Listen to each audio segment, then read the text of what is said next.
Ya mau gimana lagi, emang udah takdir. Nah ada kan orang yang pakai alasan takdir nih. Aku rasa mayoritas orang di bumi ini percaya konsep takdir ya. Percaya kalau hidup ini ada yang ngatur, percaya nasib kita sudah digariskan. Percaya kalau segala alur peristiwa di dunia ini tuh udah ditentukan, udah predetermined, sudah pre-written. Nah, gimana nih cara kita bisa membuktikan bahwa suatu peristiwa itu terjadi karena takdir, karena ada yang menentukan. Nah, takdir itu adalah serapan dari bahasa Arab yang artinya literally ketentuan dan biasanya dimaknakan sebagai peristiwa yang sudah ditentukan atau dituliskan atau digariskan. Hampir semua budaya dan agama atau kepercayaan gitu punya konsep yang setara nih sama konsep takdir. Kalau bahasa Inggris kan biasanya disebut fate atau destiny ya. Kadang di penggunaan bahasa Indonesia takdir itu setara sama nasib. Ya mau gimana lagi kan udah nasib gitu. Ya kan ya. Nah kalau ada konsep takdir berarti ada nih entitas yang menakdirkan. Nah kita belum tahu nih gimana caranya membuktikan suatu peristiwa itu adalah takdir. Nah tapi ada pertanyaan lanjutan. Terus gimana juga kita bisa membuktikan bahwa ada entitas yang punya kuasa untuk menakdirkan segala sesuatu. Kalau terjadi suatu peristiwa, apakah peristiwa itu merupakan takdir Tuhan atau kehendak manusia? Sahabat Indonesia, mari kita lihat Kumaila Hakimah berbicara tentang takdir. Namun sebelum kita saksikan videonya, saya sekedar mau memberikan sedikit referensi. Takdir itu ada takdir mutlak, ada takdir ikhtiar. Yang mana takdir mutlak? Takdir mutlak berarti tidak bisa lagi dirubah-rubah. Misalnya, kita dilahirkan oleh ibu bernama A dan bapak bernama B dan lahir di Indonesia. Itu adalah takdir yang sama sekali tidak bisa kita rubah. Kemudian, takdir ikhtiar adalah takdir ketentuan yang bisa diusahakan. Contoh sederhananya adalah, jika hari ini Anda miskin, Anda bisa berusaha sekeras mungkin untuk bisa menjadi kaya. Jadi bisa diupayakan, meskipun Anda terlahir miskin, Anda bisa menjadi kaya pada akhirnya. Namun seperti apa Kumaila membahasakan takdir itu? Mari kita saksikan videonya. Nah pertanyaan kita hari ini adalah segala yang terjadi di dunia ini itu takdir Tuhan atau kehendak manusia. Kalau kita mau lepas dulu nih konsep takdir dari framework kita akan mikir bahwa empirically speaking ada hal yang berada dalam kendali kita, sepenuhnya dalam kendali kita. Ada hal yang sebagiannya berada dalam kendali kita gitu, sebagiannya aja. Dan ada hal yang sepenuhnya di luar kendali kita, ya kan? Nah yang berada dalam kendali kita misalnya, aku mau garuk kepalaku ya tinggal garuk. Aku punya tangan yang berfungsi, aku punya kepala, ya tinggal eksekusi aja gitu garuk. Nah, yang sebagian berada dalam kendali aku gitu, yang berada dalam kendali aku sebagiannya saja. Misalnya aku mau makan bakso Mang Ujang nih, pulang syuting ini. Nah, kenapa kendaliku cuma sebagian? Karena bisa jadi Mang Ujang hari ini gak jualan, atau mungkin jualan udah habis, atau pas dalam perjalanan ke Mang Ujang aku kepleset terus meninggal gitu. Nah, jalanannya ternyata licin, itu kan di luar kendaliku ya. Yang sepenuhnya di luar kendali aku, kendali kita maksudnya sih. Misalnya kita pengen nih hari ini jam 1 siang hujan, terus habis hujan ada pelangi, dan kita pengen awannya tuh bentuknya kayak anak ayam. Nah itu gimana ngusahainnya? Oke, hujan bisa aja ya, hujan buatan gitu. Nah pawang hujan of course nggak beneran punya kendali nahan atau nurunin hujan ya. Yang kayak gini ya sepenuhnya di luar kendali kita lah ya. Kalau kita mau masukin konsep takdir ke framework ini, letaknya di mana nih? Di semuanya atau di bagian yang di luar kendali kita? Kalau dalam konsep takdir di teologi Islam, di ilmu tauhid, ada klasifikasinya nih, ada qadha, ada qadar. Sederhananya qadar adalah ketentuan yang nggak bisa diubah. Kayak misalnya orang tua kita siapa gitu, kita lahir di mana. Nah qadha adalah pelaksanaan takdirnya gitu, yang mana ada elemen kehendak manusia gitu. Misalnya aku pengen sekolah di mana gitu.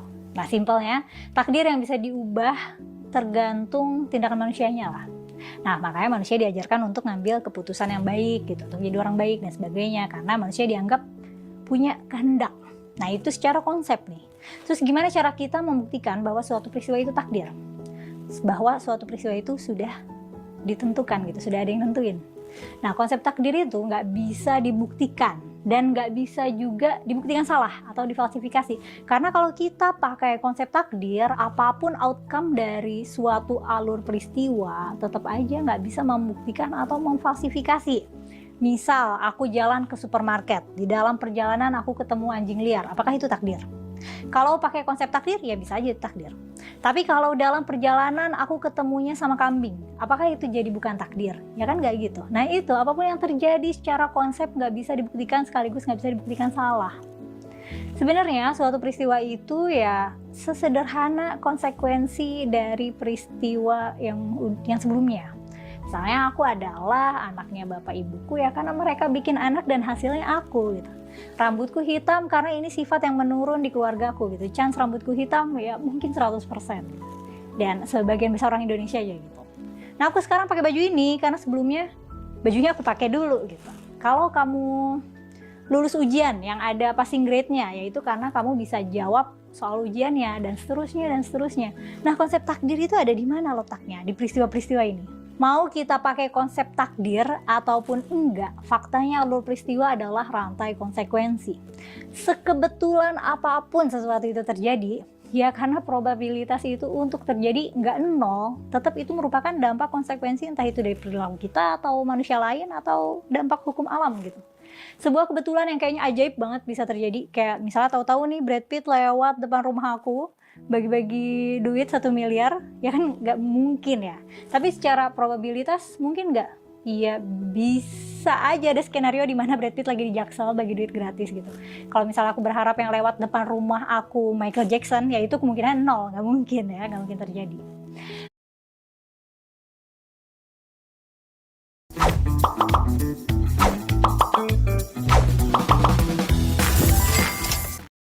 Mau pakai konsep takdir ataupun nggak pakai, yang nggak mungkin terjadi nggak akan terjadi. Tapi kan nggak ada yang nggak mungkin. Ada yang nggak mungkin, banyak yang nggak mungkin. Secara kuantitas bahkan lebih banyak yang nggak mungkin daripada yang mungkin. Karena yang nggak mungkin kan tinggal dikarang-karang aja ya kan. Nah jadinya ya, yang bisa kita optimalkan itu jadinya ya skill kita dalam membuat keputusan. Kita bisa nih mengoptimalkan skill kita dalam mengambil keputusan dengan cara misalnya nambah pengetahuan, nambah pengalaman, dan meningkatkan kemampuan penalaran kita lah.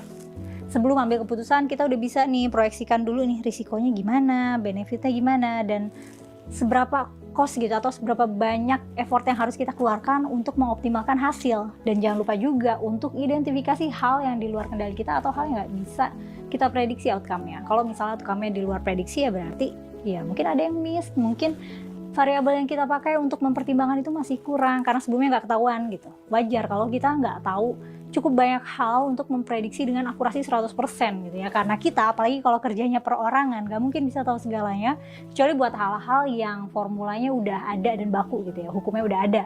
Kayak misalnya formula matematika kan udah pasti gitu ya, kayak 2 tambah 5 ya pasti 7 gitu.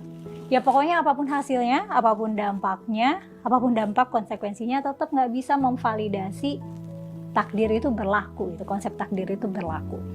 Manusia secara umum punya kecenderungan untuk melekatkan makna pada sesuatu yang sebenarnya nggak ada makna apa-apa. Termasuk peristiwa-peristiwa yang terjadi sama kita. Ketika sesuatu terjadi, anggaplah aku misalnya dapat kesempatan untuk kerja di pemerintahan. Ya udah aku bikin makna, oh ternyata aku dibukakan jalannya di pemerintahan gitu, atau aku bikin tujuan hidup gitu. Mungkin ini tujuan hidup aku untuk bikin perubahan untuk negara ini misalnya. Ternyata atau aku bikin misalnya ternyata selama ini jalan hidupku begini karena aku dipersiapkan untuk berperan di kerjaanku yang sekarang. Nah, ketika sesuatu terjadi, manusia punya kecenderungan untuk memberi kesan bahwa itu terjadi secara ajaib dan memang sudah diatur untuk terjadi buat kita gitu. Kita memberi makna bahwa sesuatu itu terjadi for a reason yang sebenarnya padahal reasonnya itu ya ide kita sendiri. Suatu peristiwa nggak punya makna yang inherent. Dia di dirinya tuh nggak ada maknanya sebenarnya. Nah kita ini manusianya yang memberikan makna. Membuktikan konsep takdir itu kan nggak bisa ya. Nah membuktikan adanya entitas yang menakdirkan itu juga nggak bisa ya. Nggak bisa dibuktikan dan nggak bisa difalsifikasi karena tadi apapun yang terjadi, mau kita percaya takdir, percaya ada yang menakdirkan, faktanya alur peristiwa itu ya rantai konsekuensi aja. Ngomong-ngomong soal takdir, ada nih suatu gagasan yang dipopulerkan oleh Friedrich Nietzsche dan sering didiskusikan dalam filsafat Stoa ya, atau Stoicism gitu, karena ada di karyanya Marcus Aurelius dan Epictetus. Sebutannya itu amor fati.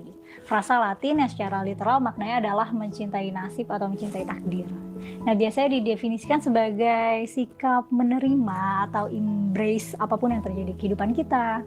Baik itu derita, baik itu bahagia, nasib yang buruk, nasib yang baik, terima saja, cintai saja. Dan aku pribadi ya merasa itu attitude yang bagus, karena kan kita nggak bisa mengubah apa yang sudah terjadi sama kita, jadi ya mau gimana ya, terima aja. Kalaupun kita tolak nih, kita benci nih sama nasib kita yang udah terjadi, ya nggak bisa ngubah apapun di masa lalu, ya nggak sih? Nah, ngomong-ngomong, kalau konsep takdir itu ada, kamu pengen nggak ditakdirkan jadi orang lain dengan nasib lain gitu? Kalau kamu dikasih kesempatan untuk memerankan hidup sebagai orang lain, mau nggak? Kamu akan ambil kesempatan itu, atau kamu tetap pengen jadi diri kamu yang exactly kayak kamu sekarang? Tulis jawabannya di kolom komentar ya. Nanti